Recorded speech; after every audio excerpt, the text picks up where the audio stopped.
Kompost isto kao i vrt, obilazite ga svako malo da vidite kako je. Ne? A jednom kad napravite svoju praksu, kad se ispraksirate u tome, onda ste sigurni da ga više ne morate ni gledati. On sam radi. Sad evo opet da ponovimo priču, čekaj, on je vlažan zbog čega?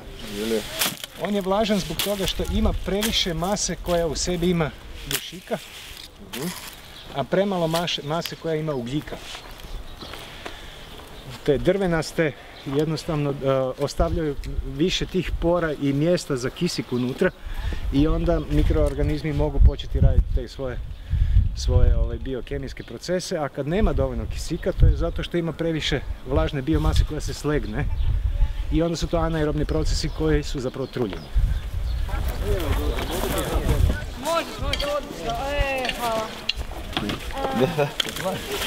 Da opet fulaš.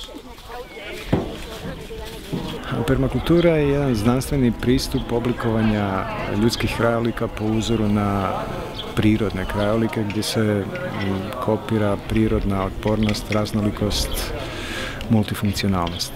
Permakultura je jedan cjelovit pristup životu, načinu života u kojem osoba koja se time bavi jednostavno postiže svoju održivost svojim radom na komadu zemlje koji obrađuje. Na taj način si osigurava i hranu, i ogrjev, i energije i druge nematerijalne potrebe.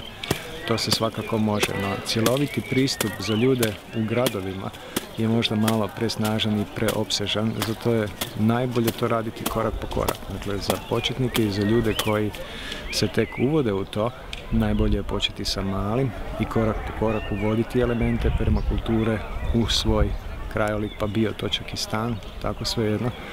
Tako da jedna cjelovitost permakulture od koje smo se odvikli živeći u urbanim sredinama ulazi u život bez šokova. To je iznimno važno za reći. Tako da su gradovi u osnovi nevjerojatno veliki potencijal upravo za širenje permakulture i za postupno provođenje tih načela u svom životu.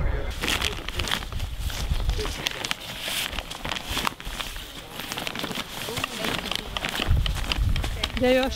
Pogledaš. Super. Mislim da je sad ovdje u principu dosta. Možeš još jedni staviti.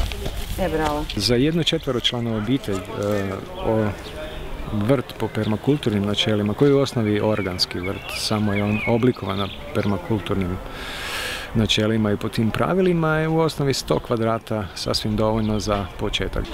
Ajmo saditi! Ikada! Onda nije se, evo. A? Ne dam tebi. Ne, ja ću istrgati. Kaj si saditi, kaj?